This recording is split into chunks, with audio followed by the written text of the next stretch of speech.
I downplay myself as a wrestler, but I'm okay with that. I'd rather other people tell me that I'm better than I think I am, and then it feels good. I just did not imagine myself being a professional wrestler. But now, this is exactly what I was meant to do. You are the women's United States champion. Can you believe that? Can you believe that? Honestly, no. I can't believe it. But now that I have it, I'm so proud of it. You get released in 2021. Were you like, it's over? No, I immediately... The whole thing was to get back to WWE. Definitely. That was my dream. I'm not going anywhere else. I would bet that your husband feels the same way. 100%. And he's not back in WWE yet. We're waiting. What do you feel like you've been able to do this run that you couldn't do in your first run? Be carefree. And look at you now. Look at me now. Oh my goodness, happy birthday. Thank you. We're recording this on your birthday. Crazy. You're working on your birthday. Well, I'm always working on my birthday. Ever since I got into wrestling, I quickly realized after like year 2, oh, my birthday is Mania season. I'm forever screwed. Or maybe one day, this is like kind of one of my dreams, would be to have a Mania match on my birthday. Ooh, that'd be great. And have everyone sing. Yes. Because I'm a narcissist. Like the crowd sing for you? Yeah. Like I really wished that tonight when I went to SmackDown, I had a match and they could sing for me. That feels like a very Chelsea Green thing to do. Absolutely. Like Chelsea in and out of the ring.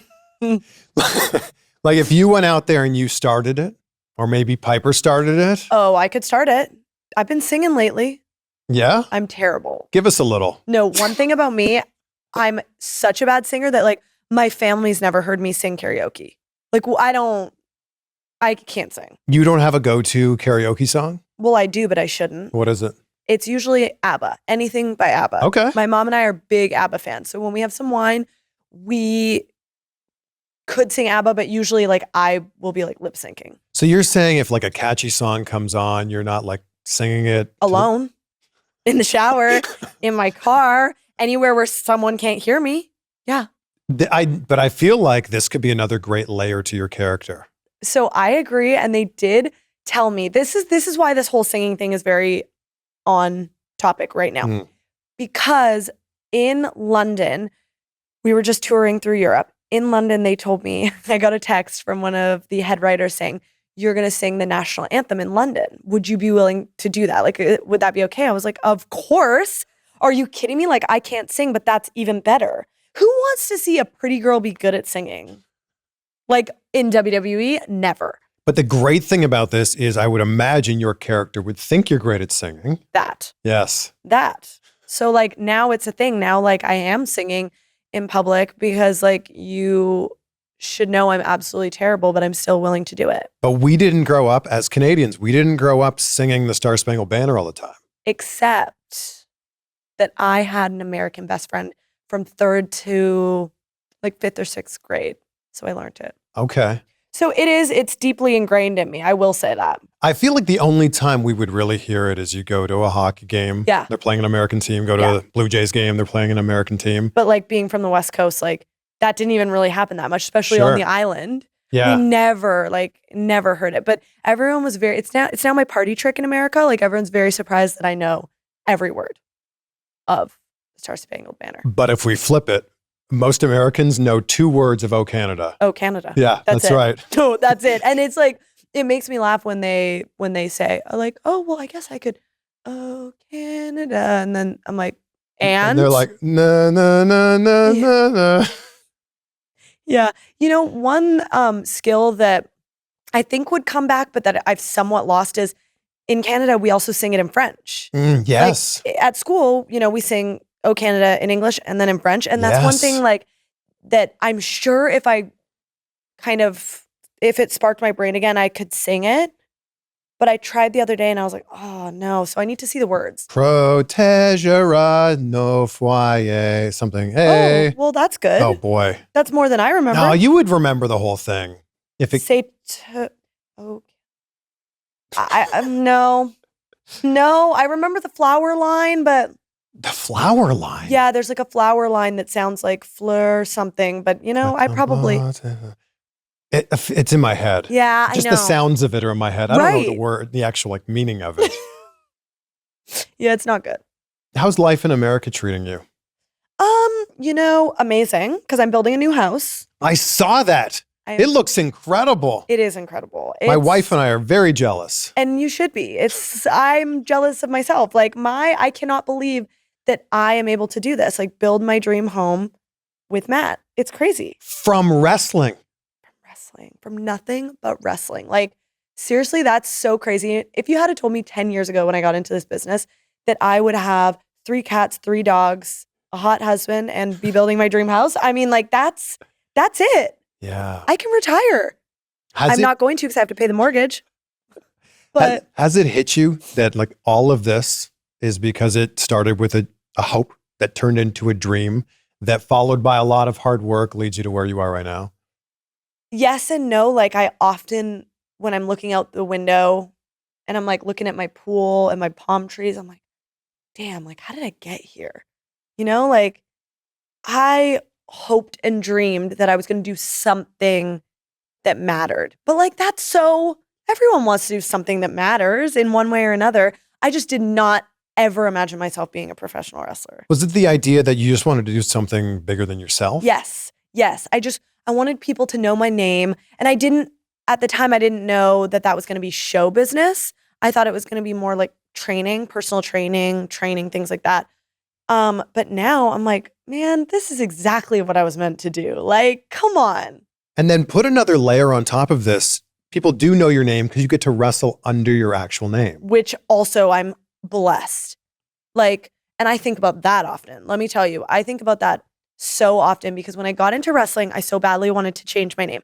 I wanted like an alter ego. I thought that was the whole point of wrestling. You have an alter ego and you turn it on when you get to the ring. And then I realized that like some of the best wrestlers are just themselves turned up. And then I couldn't imagine being anyone else but Chelsea Green. And I really, really despised the name Laurel Van Ness.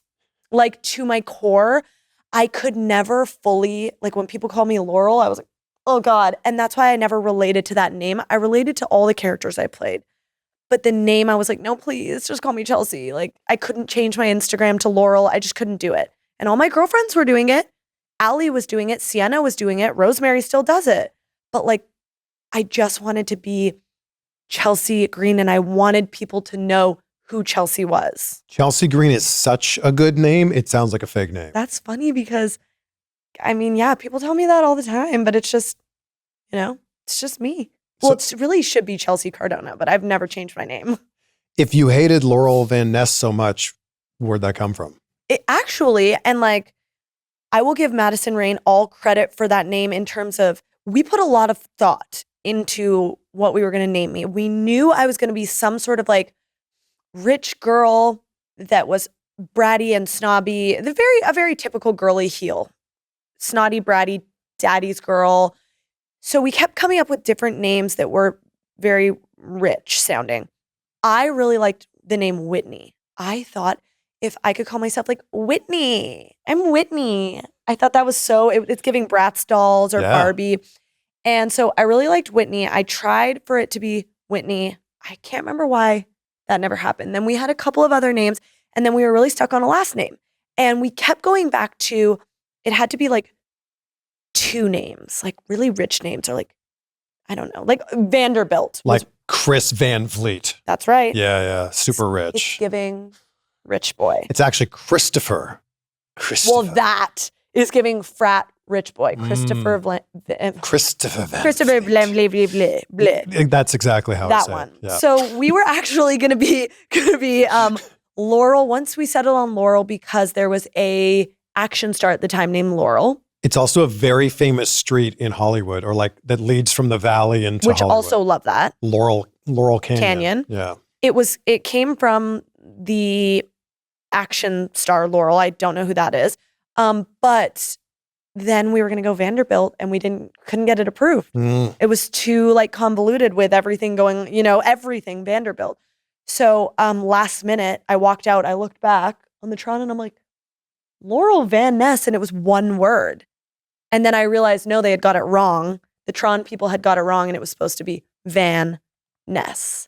So I don't know why I just spoke about that for so long, but I didn't like it. It's a great story. It's a great story. And like every little bit of me has been defined by like a character. my indie run was, at the beginning was Jada. That was my very first name. And then Laurel Van Ness and Reclusa and the Hot Mess. Like, I like that. It's boring if it just all meshes together. And then bringing it right back around, Chelsea Green, it's a good wrestling name. It is. It is. It's just me. Man, I am so excited for WrestleMania this weekend. And then after that, the John Cena retirement tour rolls on, and it sounds like maybe he'll be the champion on that tour. So I want to give a huge shout out to today's sponsor, SeatGeek. With over 28 million downloads, SeatGeek is the #1 rated ticketing app. There are more than 70,000 events listed on SeatGeek, including concerts, sports, festivals, and more. And if you were watching very closely, you might have seen a face that you recognized on SmackDown in Chicago a few weeks ago. Look at that right there. Who's that guy sitting behind Joe Tessitore and Wade Barrett? And guess where I got those tickets? And here's what I love about SeatGeek. This is Raw in May, and if you look at that right there, they've got your back here. Green means good, red means bad, and they rate the tickets from 1 to 10 based on how good the deal is. Plus, every ticket is backed by their buyer guarantee. And you know that I came through for you guys. You can use the code CVV to get 10% off your next set of tickets at SeatGeek. That's 10% off any tickets with the code CVV. Just click the link down below to download the app, and then you'll have that code automatically applied to your account so you can use it later. Big thank you to SeatGeek for sponsoring this episode. We haven't even mentioned it. It's just off camera here. You are the women's United States champion. Look at this. Can you believe that? Can you believe that? Honestly, no. No, I can't. And like, so I also, every time I'm going for an interview or an appearance, I forget this. And someone has to ask me to go get it. You had to ask me to go get it today. But just know that yesterday at my appearances, someone had to go ask me to get it. It happens often because I can't believe it. May I see it? Yes, you can. Wow. It's so beautiful. Thank you. It really is. Right? It's a great design. It's such a great design. It's just like, it's such a beautiful belt. And, I didn't necessarily dream of being a WWE champion because I didn't think it was even in the cards. Like, I just got into it and was doing what I loved to do and just flying by the seat of my pants. But now that I have it, I'm so proud of it. How crazy is that for you to say that you got into this not even thinking you could be a champion? I know. Like, I knew I was going to be at WWE, but I didn't even think about that. I don't know. I think, like, I definitely downplay myself as a wrestler, but I'm okay with that. I'd rather downplay myself and then other people tell me that I'm better than I think I am, or that I'm funnier than I think I am, or like, no, you should be a champion. And then it feels good. Let me rewind to what you just said. You knew you were going to be in WWE. Yeah. Why were you so confident? Because I'm delusional, Chris. One thing about me, when I decide I want to do something, I do it. And like, as the infamous, amazing Kris Jenner once said, you just keep asking until someone says yes. There's no such thing as no. There really isn't. I actually was just talking about this, and someone on the internet said, but like, not all of us have the money or like the privilege to be able to. And it's like, no. I worked so hard to get here. I had numerous jobs while I was training on the indies. I had numerous jobs while I was, like, spending all my money to fly to America to wrestle. Like, I understand that we all have like some hard things that we have to get over in order to achieve our dreams, but we can do it. Unless your dream is to be a millionaire, that's a little bit harder, okay? But like, if you've got a dream job or a dream life you want to live, like, you can do it. It just takes possibly 11 years to get there. That's okay. I also believe in the idea that if somebody else is doing the thing that you want to do, that just proves that it's possible. Yes. Like, that it can be done. Anything can be done. You just have to keep trying. And everyone gets about 1 million no's. And if you were an actor or an actress, you know that. You get 1 million no's, and all that matters is the one yes. The problem is, the difference is, a lot of people will give up after 17 no's. Or after 43 no's, or after 143 no's. A lot of people would have given up after the 3 tryouts that I had. And tryouts with WWE are awful. They're like the hardest things I've ever done, but I knew I was going to get to WWE. What's so hard about them? They're 3 days of cardio. And that's a lot. That is a lot. They're a little bit different now. I think that they put the entertainment side of wrestling, like they split it 50-50, athletic ability and entertainment. But when I first had my tryout in January 2015, it was 3 days of cardio. Moose was at my tryout, and Moose damn near dropped dead. We had to ice his body and feed him bananas. And I'm not joking, because when you cramp, you have to have bananas to get your potassium levels up. We had to literally give him bananas and ice his body. And he's a big dude. Well, I couldn't even imagine being a big dude and having to do that much cardio. That's a whole nother, and he's like a freak of nature. He's incredible. Yeah, people forget that he played in the NFL. He's very athletic. Yeah, like the percentage of people who play in the NFL is very small. Yeah. It's a different, unique form of torture. But guess what? If you get through that, if you get through that and you eat your bananas, you're good. You're good. Is the idea here of just like, let's make it as hard as possible? Do you have the ability to push through even when it gets hard? I think that was the intention at that time. That was, early on, the Performance Center was new and all that. So I think it was basically like, are you cut out for this? Because that's what the Indies were like too. Are you cut out for this? Like, we're going to beat the shit out of you, and we're going to find out if you are going to come back the next day. How bad do you want it? How bad do you want it? And so I went through that on the Indies. So then I'm like, you can't, you know what I mean? I will drop dead before I quit this tryout. But that's not everybody. So was there a moment you get signed, then you're in WWE, then the world falls apart in 2020, you get released in 2021, where you like, it's over. That was my opportunity. Or did you go, I know I'll be back? Yeah, no. I honestly was like, so I was in my kitchen with Santana Garrett, and I got a call from Johnny Ace, who was in the office at the time. And he was very sweet and told me, we wish you the best, blah, blah, blah. And I immediately got out a pen and paper, and I was like, what do I want to do? Where do I want to go? What are the things that I didn't do the first time around that then in hindsight, when I got to WWE, I was like, damn, I wish I had that on my resume. I wish I could say that I had done that. It was NWA, Ring of Honor, and then I think a couple of countries maybe, but mostly NWA and Ring of Honor were two companies that I was like, if I had just had that on my resume, I could have been one of the only girls to say I did it all. Because I worked for TNA, I worked for Lucha Underground, I had worked All In, which was AEW, then NWA and Ring of Honor. Like, what else?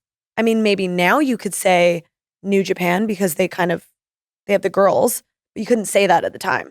So if I just could do that, then I've done everything. So I set out on my goal to do those, and I think I did those even before my 90 days was up. I called the office and asked to be released in my contract early, stop getting paid early so I could do those shows. Wow. And then I did that, and I'm like, oh boy, like, okay, so now I've done it. Like, now how do I make an impact and get back to WWE? So the whole thing was, I'm going to get back to WWE at some point in time. It's just a matter of when? Yeah, definitely. Amazing. I mean, I was always going to, that was my dream. I'm not going anywhere else. You know what I mean? What would be the point? If that's my dream, I'm not settling for second best. But I would bet that your husband feels the same way. 100%. And he's not back in WWE yet. We're waiting. You don't even, it's there's a friendship bracelet. It does say Cardona. Yeah, it's time for my Hey, I have a watch on. Okay, yeah. Back. Yeah. And it's going to happen. I hope. I really hope. Nobody has done more on the indies than him. No, there's honestly, I could go on a whole podcast rant about all the things he's done and why he deserves to be back. There's nobody who has recreated themselves like him. Cody did a great job of recreating himself, but at the end of the day, Cody is Cody. Matt was a babyface for almost 20 years in WWE. His career was just all him being a babyface. Nobody believed he could be a heel. And then he went out and became the biggest heel on the indies ever. Yeah. I actually think the biggest star the indies has ever seen, period. He keeps saying he's winning Indie Star of the Year. Like he's won it how many times? 2, 3? I don't know. 3. Right. And he's like, which is great. And I'm grateful for it. But the former WWE guy shouldn't be winning Indie Star of the Year. And he's like, something's not right here if that keeps happening. Yeah, I know, but he's just thriving. Yeah. He's just he continues to recreate himself, and he continues to do things that people didn't even know they could do. Like even just him crossing over into the GCW world and doing the Deathmatch King stuff. When I tell you, all his friends told him not to do that. All of them. Every friend. They even told me, don't let him do that. And I'm like, no, I trust him. I trust him if he wants to do this. Like, don't get me wrong. I did not want to watch. It was very painful to watch him cut himself open with a pizza cutter. It was not the highlight of my year that year. But like, I knew that if he believed in himself enough to put his body at risk and, you know, face Nick Gage, the death match, the real death match king, you know what I mean? Like he was gonna change people's perception of himself, and he did. Yeah. I'm shocked that Matt Cardona hasn't purchased a replica of that United States Championship. Oh, 2 of them. One for himself and one for me. Yeah, he has. How has he not come out wearing it yet? So what happened is he found out, I believe, like when I was winning it, we kind of found out maybe right before, and he went and tried to get one sent to him before they were even released. They were only going to be dropped that night when I won the title in Long Island. So we contacted Fanatics. We tried to get one early because he had a GCW show at 8 p.m. on the West Coast. So if I won, you know, around 8 to 9, if he had that title, he could come out with it and I would have won with the time change. But it never got to our house in time. Oh. Yeah. So then he was like, the buzz has it's kind of worn off. Like you want to do it right when it happens. Yeah. And he really didn't have a show for then it was Christmas. So he didn't really have a show for a couple weeks. So it wasn't, you know, one thing about us, we're going to do things right when it happens. We're going to try to be like topical, or else you don't really trend the same way. Well, at this point in time, you are not only the inaugural women's WWE United States champion, you are the longest reigning.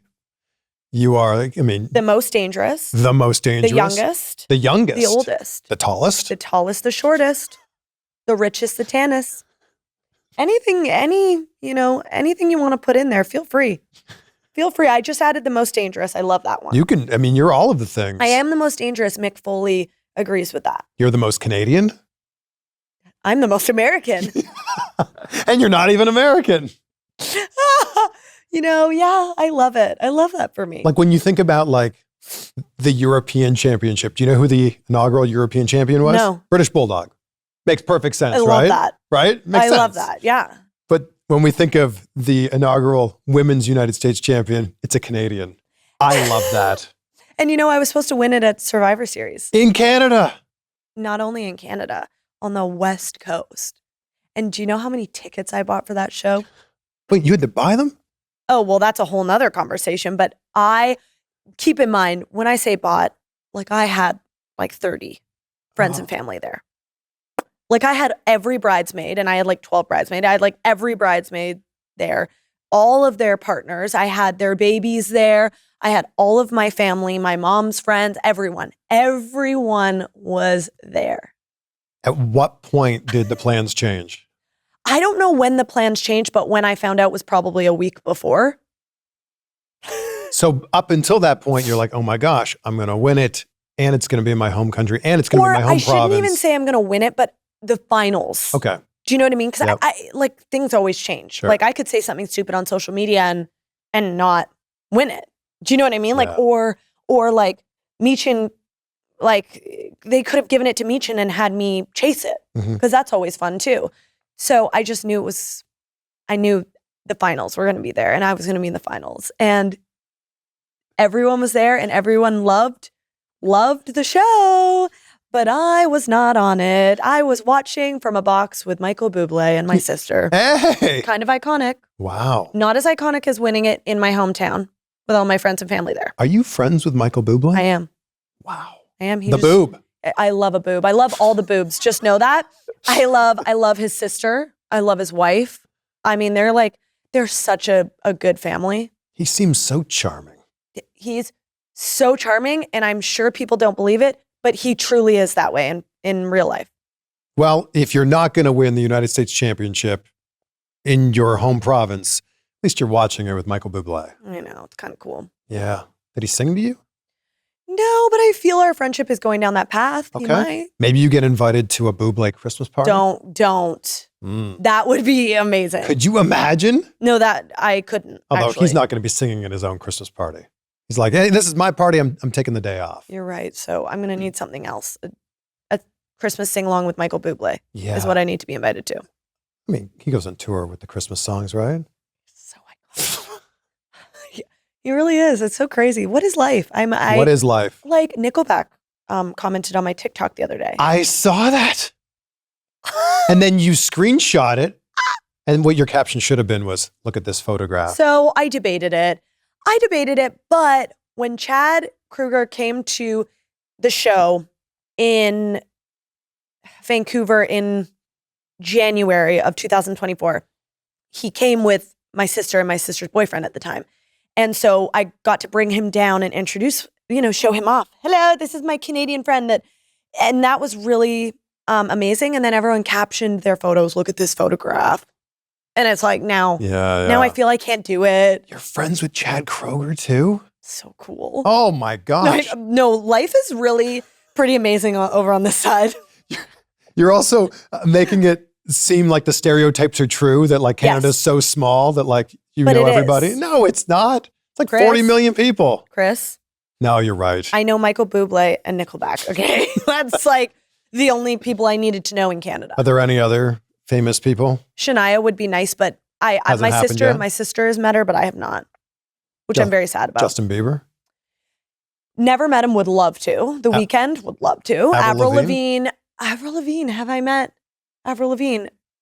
No, because I would remember that because I love Avril and I used to dress as her for Halloween. Okay. But look, we're close because Alexa is married to Ryan Cabrera. Ryan Cabrera used to date Avril. Chad as well. Chad was married to Yes. Avril. Hold on, I've got a lot of connections Canada's here. tiny. This is very exciting. Bare Naked Ladies? Never met him. Okay. Yeah, but that'd be awesome. We can go down the whole list. I know. Do you want me to keep going? Because this is what Canadians do. So we just talk about famous Canadians. This is what Matt's family does at Christmas. We have a lot of fun with this. We start drinking and then we love to shout out names of Canadian celebrities just for fun. Of course. And like we're all of a sudden someone will be like, Jim Carrey. And everyone's like, oh, that's a good one. Yeah, Alex Trebek. No, I didn't know that. It's so good. Yeah. It's so good. And so it kind of keeps going. And now it's very strange Canadians that we're naming because it's been years of this. I do this with my wife all the time because she's from New Jersey. And I'll be like, hey, Ryan Reynolds, he's Canadian. Oh, wow. I didn't know Ryan that. Gosling. Ryan Gosling. I mean, we could do this. This could be the next 14 hours of us just being like, did you know Pamela Anderson? From my island. Wow. Lives on my island. Lives on my island. You take a ferry. It's a ferry, right? You take a ferry. I've been to your island a few times. Such a pretty island. It is a beautiful island. Thank you. Vancouver Island. For Yeah, people that don't know what we're talking about. It's not actually mine, but it's fine. It could be Chelsea Island. It could be. For now, it's Victoria. Vancouver Island. That's my sister's middle name, Victoria, so it is our island. Very fitting. But I love the fact that a Canadian holds the U.S. championship. So good. And now you're in your second year now. In my second, I can't even. I know, it's so crazy. And like, everyone's like, oh, did you ever, imagine yourself being here? Like, no, because I never thought that WWE would put that much faith in me that I could be the inaugural. You can't erase the inaugural champion from history. Do you know what I mean? Like, that's there forever. Everyone is going to remember the day that they unveiled this title and blank won it. And it took way too long to get the Women's United States Championship and the Women's Intercontinental title. Yeah. It took too long, but we're here. Yeah. And we're happy it took this long. Because if it was 2 years earlier, I wouldn't have won it. I had a friend recently that was telling me he loved watching things on the WWE network. And I said, that's great, but I think you mean Peacock. And he's like, no, the OG WWE network. It's still available in a handful of countries. And when you use a VPN, like today's sponsor, NordVPN, you can watch it like the good old days. NordVPN allows you to change your virtual location with just one click, so you can access content from 59 different countries. You can do it on either your phone, your tablet, your computer, whatever it is, and it's super fast. And NordVPN protects you when you're logging in to public Wi-Fi. This happens a lot when I'm traveling. You know, public Wi-Fi is notorious for being a hotbed for hackers to jump in there and steal your data, but NordVPN protects you and gives you peace of mind as well. And check out the exclusive deal they have going on right now when you go to nordvpn.com/CVV. Yeah, less than $3 a month plus 4 extra months on top of that. And there's no risk with Nord's 30-day money-back guarantee. So give it a try. It's nordvpn.com/CVV, or just click that link down below. There were 2 things your name kept getting attached to. It was like Money in the Bank. Chelsea would be great if she won Money in the Bank. And then it was United States Championship. So when you didn't win Money in the Bank, it was like, well, everything's lining up for you to win that title. And that was how I felt too. Like I was just hoping and praying it was going to be Money in the Bank. But when it was Tiffy, I was like, that makes sense. And also I feel as if she's such an amazing champion. Like she's so young. She has so much time ahead of her. She's going to be a champion over and over and over again and possibly go on to be, you know, in the Hall of Fame. So I think this is a perfect start to her story. Give her something and let's see how she rolls with it. Let's see, you know, how people latch onto that. It was great. And then it left this open for me. That's perfect. If we're talking about famous Canadians, Trish Stratus is back in WWE. Trishy's amazing. That feels like it could be a dream match for you. Yeah, but it's like, when is it going to happen? How many times does she have to come back and not wrestle me? What the hell? Not be my tag? Like, where, Trishy, I could have been your tag partner in Toronto. Hello, I was there. She didn't choose me. But that's fine. I still love her. That one needs to happen at some point in time. I really have always pushed for a Trish versus Chelsea versus Natty match. Yes. Canada versus Canada versus Canada. Exactly. Yeah. I think that could be kind of amazing. It needs to be in Canada, of course. And look at the rate that Trish is aging. I think it's been about 10 minutes in the last 25 years. Don't get me started on the aging thing. Trish doesn't age. She doesn't age. Oh, it's incredible. She aged 10 minutes in the last 25 years. Honestly, it's magic. So she's going to wrestle like for another 10 or 20 years. She'll be 100 and I'll be looking 1,000 years old and she'll still be doing a Stratusfaction. It's just unbelievable. I know. I would like to say that that's all Canadians, but it's just Trish. It's just Trish. You're aging quite gracefully. Thank you. Yeah. Thank you so much. Excellent. That little hair flip there. Yeah. It's good. Walk me through when you found out you were going to win. So the funny thing about WWE is they never really want to tell you something because card subject to change is real.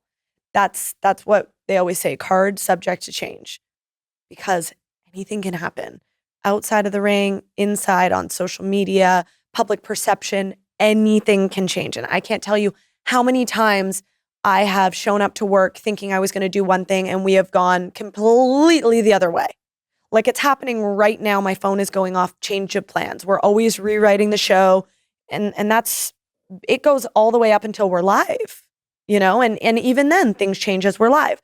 So they kind of started telling me, people kept acting like I knew I was going to win and talking to me like I knew I was winning. So they're just talking to me like, okay, and then we're going to do this and this. And I'm like, okay, so I think I'm winning, but I don't want to ask anyone because that's embarrassing. Hey, by the way, am I winning? Like, what if I'm not? What if I'm totally misinterpreting all this? So they did this to me for like, I would say a month of like talking to me like I was winning without actually knowing. Michin also kind of told me like, hey, by the way, like, it looks like you're winning, so let's plan this match with that in mind. We kind of spoke about that a week before, and I was like, okay, but I want to build the match not like that. I want to build the match so that anyone could win at the finish. And then whoever wins, we just sneak one out on the other one, you know? Like, and so I think we did a good job of that, but as we were walking to the ring to go through things, I was being filmed So that's a big telltale sign. You're being filmed for something WWE. Something. So they had me walk to the ring, and then they had this very, very, very awkward moment between me and Shane Helms, where he basically told me that I'm winning in the most we were just all downplaying it big time, and it was very awkward, and I hope that footage comes out because Triple H is sitting there watching us have the conversation, but he's not telling me. But obviously he decided it. And I'm like, this is so weird that he's watching me react. So I'm trying to be excited, but I've also kind of known and hoped that this was going to happen. And then I'm also like, but if I react too big, is that kind of icky? I'm so excited I'm winning. Do you know what I mean? Yeah. It's just a lot of emotions were going through me, and I'm not a very emotional person too. So that doesn't help the reaction. So it was very awkward. So I hope that moment airs somewhere. I hope you guys all get to see that. It's also very meta because you're on camera as Chelsea Green, That. but you're not Chelsea Green, the character, but you're still on camera in a WWE production. So it's how much do you turn it on? Well, and everyone says to me, whenever I say, do you want this in character or not? They always say, well, you are your character.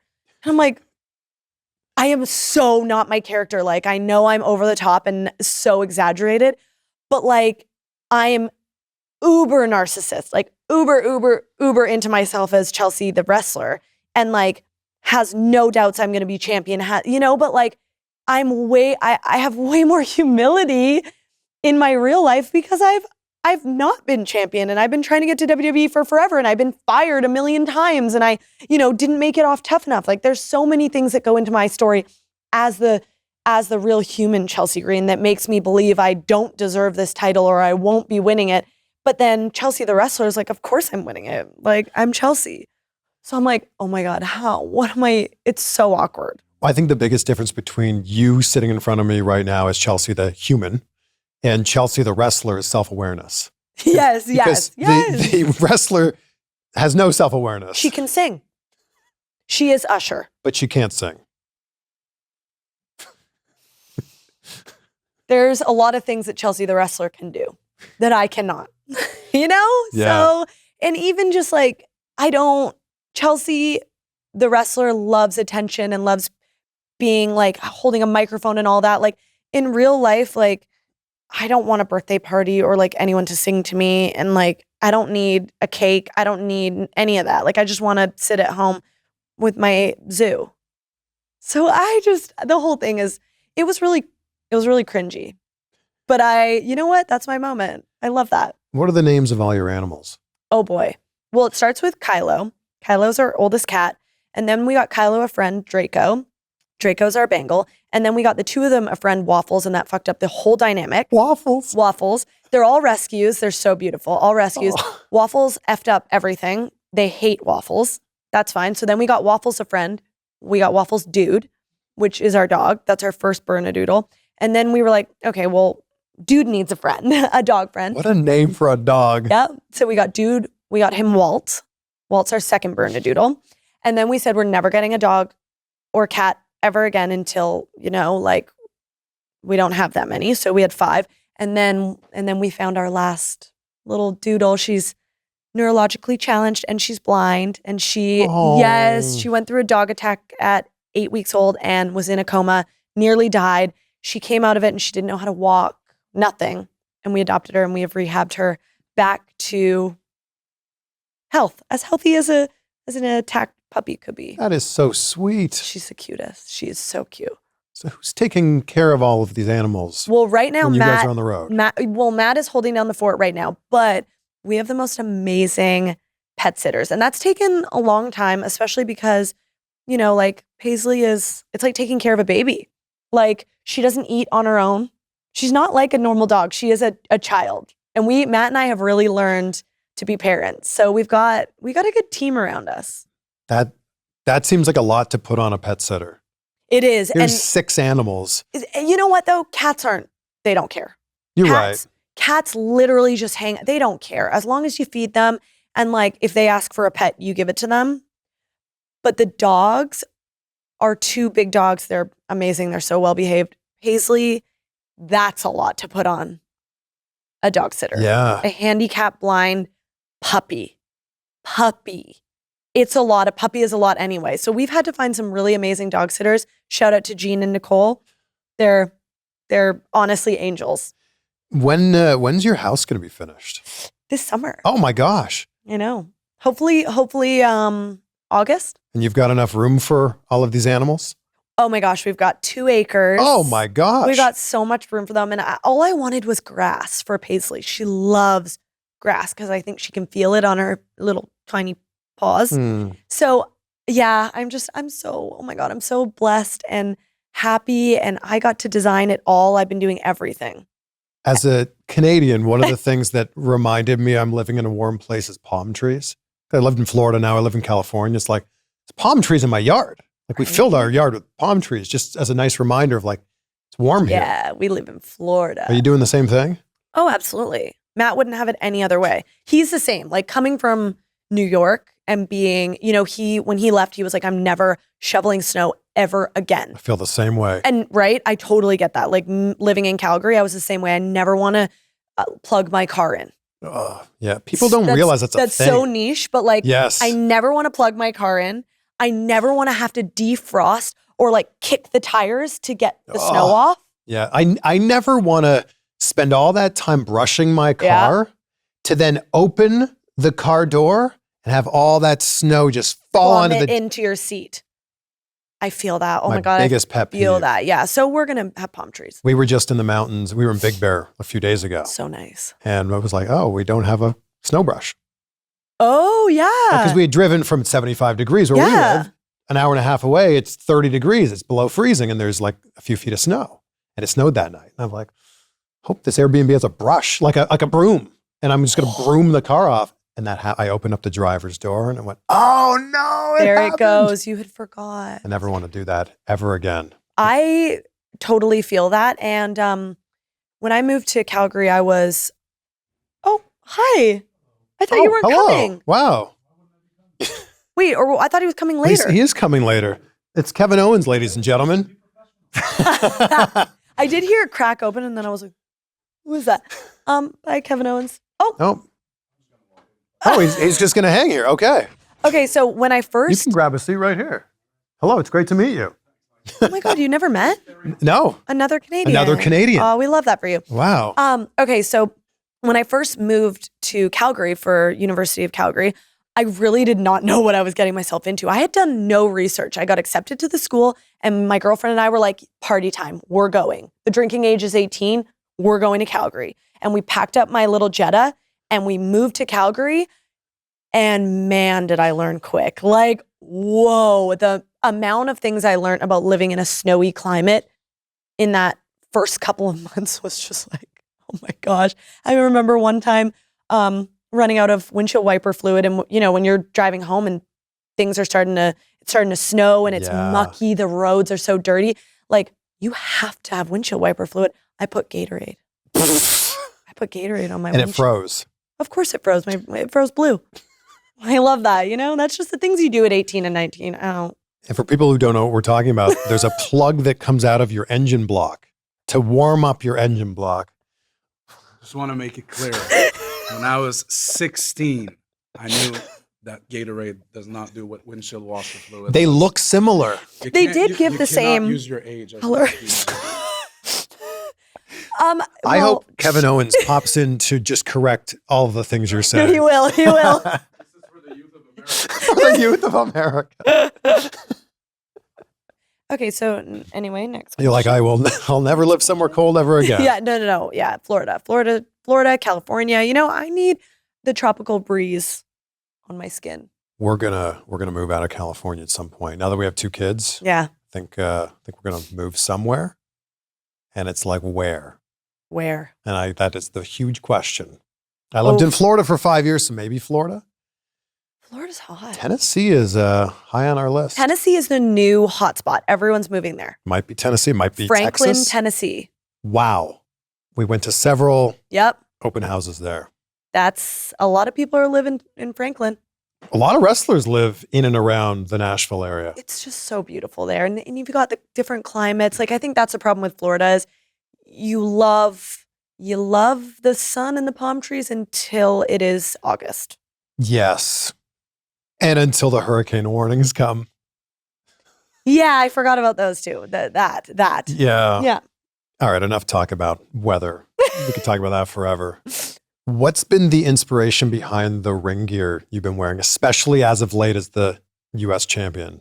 So again, when I found out that, there was going to be this path to the United States championship, Matt and I sat down and we're like, okay, if I was the winner of this inaugural title, I can't have the title make me. I have to make the title.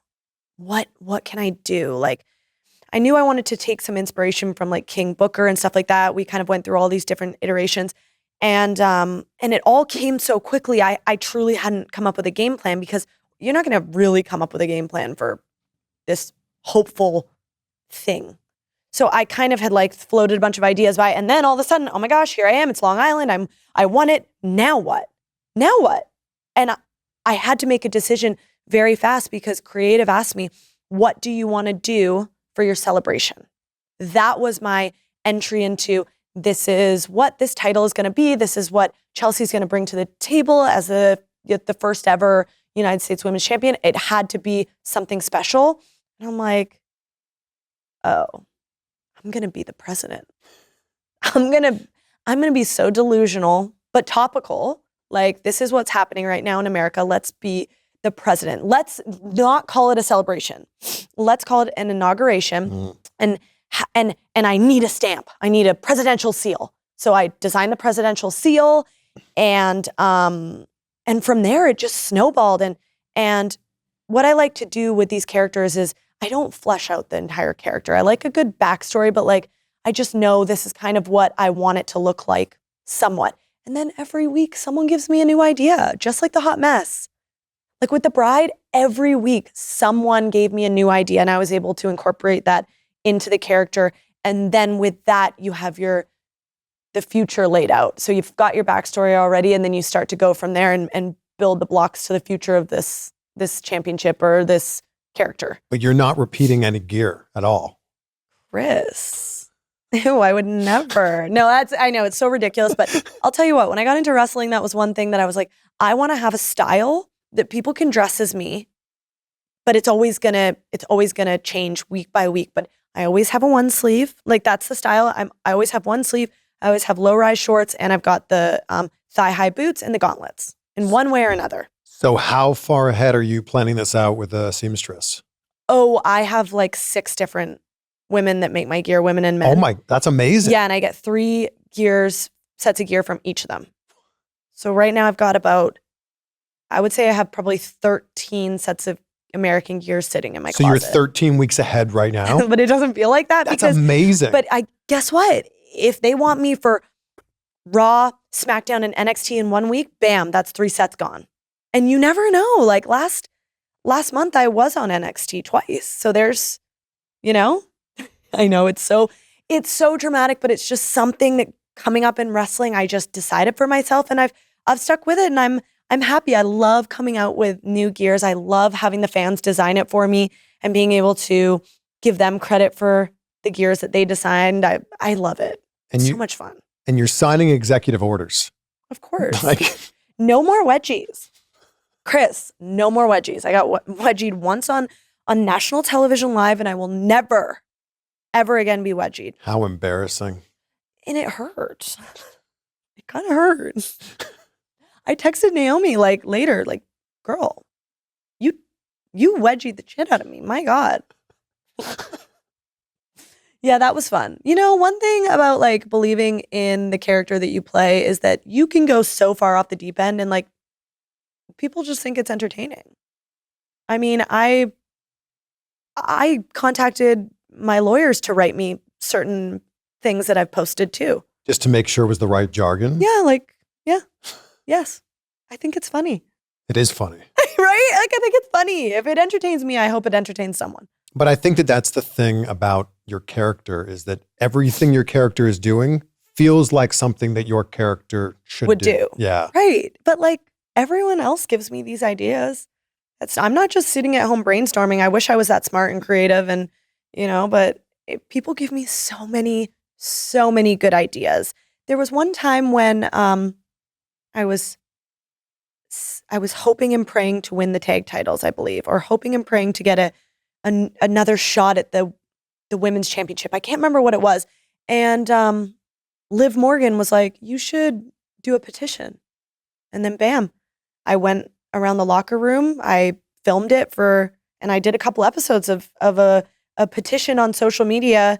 MVP's boy was in it at one point, and I just made them sign this or not sign it. And you get funny content out of things like that. Well, it's funny that stuff that happens on social media now is part of the same universe. It's part of the same world. It is, and I think that's where everything changed. Everything counts now. Everything counts now. And I truly, I don't know how far you think that's gone back. I think it's really only been the past 2 years where I've truly seen that something you do on social media can equate to something that happens the next week on TV. Yeah. And that's big. Once I started seeing that, an idea that I had come up with or that someone had helped me come up with on social media ended up on WWE TV, I was like, oh, this matters.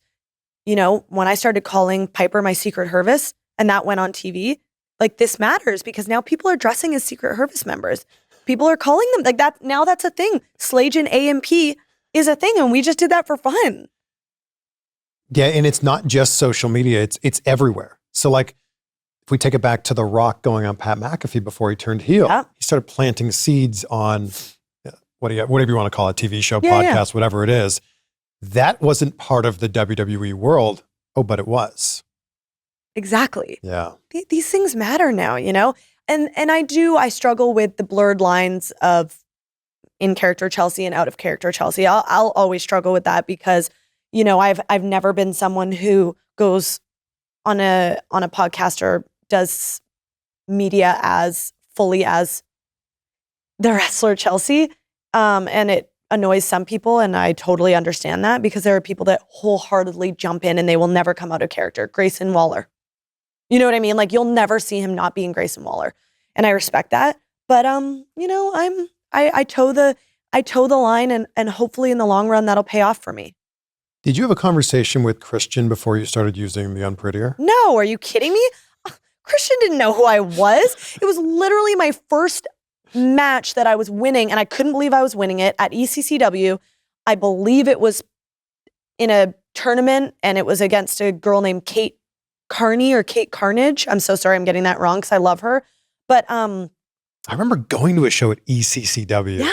And they told me I was winning, and I thought, holy shit, I lived in Vancouver for a year. There you go. Yeah. At the Russian Hall. It was at the Russian in Hall like in Abbotsford or something. Kitsilano. Yes. Yep. Wow. And they told me I was winning, and I thought, oh my God, what am I going to do? So I went quickly to the bathroom downstairs at the Russian Hall, and I Googled like top 10 finishing moves. And I was like, oh my God, I can't do that. Because I couldn't like pick people up. I didn't know how to do that stuff. I was so new. I was 3 months in, 4 months in. I started in January. This was May of 2014. And I went, oh my God, next. And then I saw that and I was like, hook, turn. Okay, I can figure this out. I'll just figure it out. So then I went to the ring. I told her my finishing move is the Unprettier. And she was like, oh, okay, what's that? I'm like, perfect. Here you go. Let's just give it a try. We'll see. And then I did it. And when I came to the back, some of the boys were like, that was so cool. You jumped with the Unprettier. I've never seen that. But I didn't know. I wasn't supposed to jump. I had only watched it twice, once in the bathroom and once with Kate.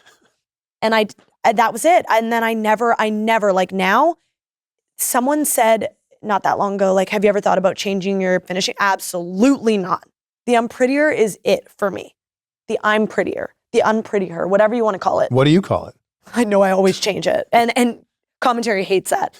I always ask Michael Cole, what do you call it, Michael? Because I have called it the Unprettier, the I'm prettier, like everything.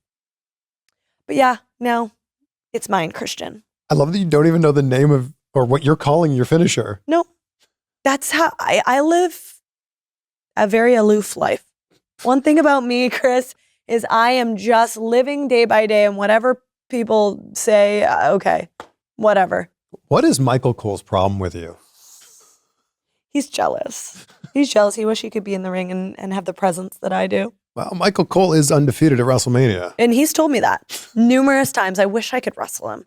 God, I wish I could wrestle him. I wish he would come out. If he came out in that singlet again. The orange singlet. If we ever do intergender in WWE, like, look, a real match would be Rhea versus somebody. Like, that's like, that I would tune into. But like, if you want a little comedy moment, me versus Adam Pearce or me versus Michael Cole. Book it. Book it. He says such mean things about you. I know, he's jealous. It's fine. It's totally fine because Corey Graves is there to stand up for me. Wade is there to stand up for me. Sometimes Pat McAfee. Sometimes Pat McAfee will stand up for me. He's pledged his allegiance a couple times. Michael Cole really wanted you to lose that dumpster match.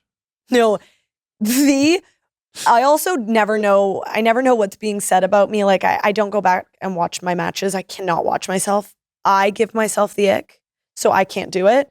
But when people send me the clips of like what Michael Cole was saying, I was like, my God, you are a legend. I sent him a card, a pop-up card, thanking him for doing commentary on the match where I won the United States Championship. And the card was so obnoxious. It opens and it's a pop-up American flag.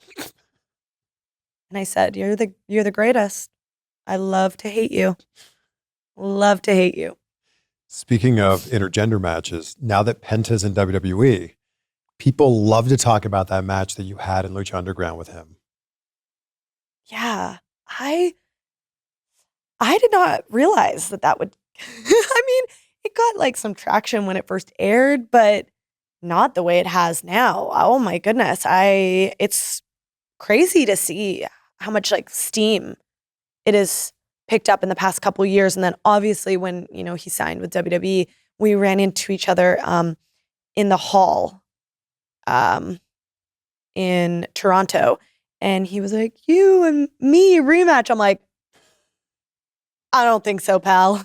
I think we're good. We did our one match and everyone loves it. Let's not. But I remember having the match and coming back, and everyone at Lucha Underground was so kind to me. So kind. Because I came in there, I was hired like at the end of the season. I came in, I killed Sexy Star off, and then I teamed up with Marty, and me and Penta had this crazy match. That's what dreams are made of. Yeah. Like, I didn't even have to put the work in. They worked all season to make this unbelievable show. And I just came in and had this match with one of their top stars. Like, I would have hated me, but they were so kind and so sweet to me. And they all gave me these big hugs. And I'll never forget John Morrison being like, Chelsea, I've never seen you wrestle like that ever. Like, I've already texted Matt and told him how incredible that was. And I was like, oh, okay, wow, thank you. That's very nice. And I thought he was being dramatic. And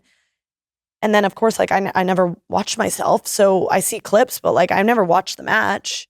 So I see, and now I've basically watched it because my God, people this year have been showing me every single move I did. I'm like, damn. Well, I think it's because if you only watch WWE, you would never expect that. Yeah. Like if we were to tune into Raw or SmackDown now, you would never expect to see Chelsea Green versus Penta. Right. So when you see a clip of that in this alternate universe, which is really what Lucha Underground was. Totally. Like it didn't really exist in the wrestling realm. It was its own. It was like cinematic. Yes. And gritty.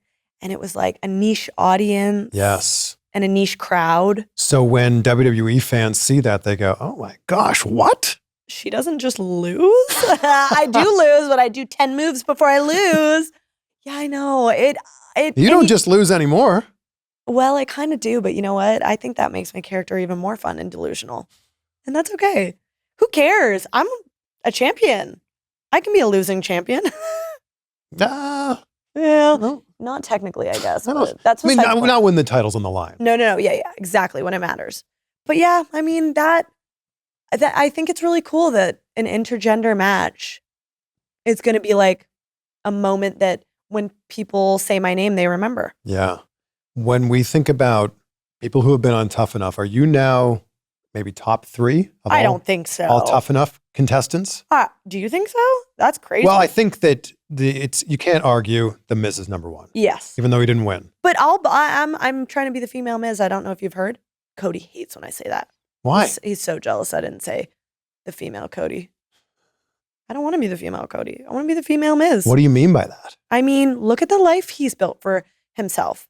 He's got 2 beautiful kids. He lives in a beautiful house in beautiful California with his beautiful wife.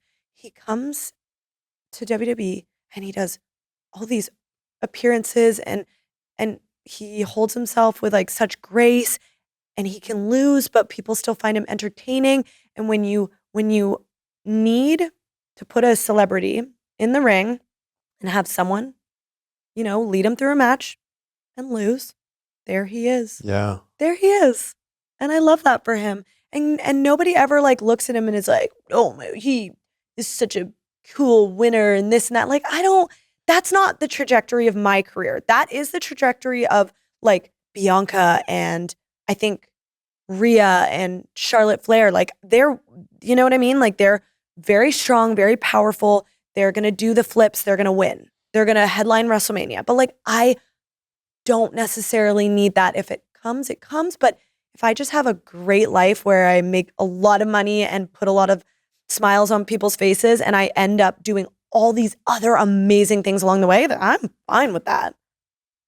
I'm totally fine with that. Yeah, you're about creating moments. Yeah, but I think I didn't even know that. You guys have told me that. Everyone else has told me that. Yeah. But like, I'm just doing things in the moment. I don't really realize it's a moment until after it's a moment. And then I love that. Yeah. But like, I think it's just, I don't really like put too much, like, I don't want to say care because I care, but I don't stress. I don't really put too much stress into something. So if something doesn't go my way, it's like, whatever. It's fine because I didn't really have a plan anyway. What do you feel like you've been able to do during this run in WWE that you couldn't do in your first run? Be carefree. Oh my gosh, in my first run, Chris, I was so stressed. I was so dramatic about everything. I wasn't that kind. I was definitely like just giving off a whole other energy that was like, no, I deserve to be here. I was so entitled. And it's like, great. Kevin Owens is shaking his head in a yes manner. It was like, I deserve to be here because I wrestled on the indies and I was the top girl on the indies and I was at All In.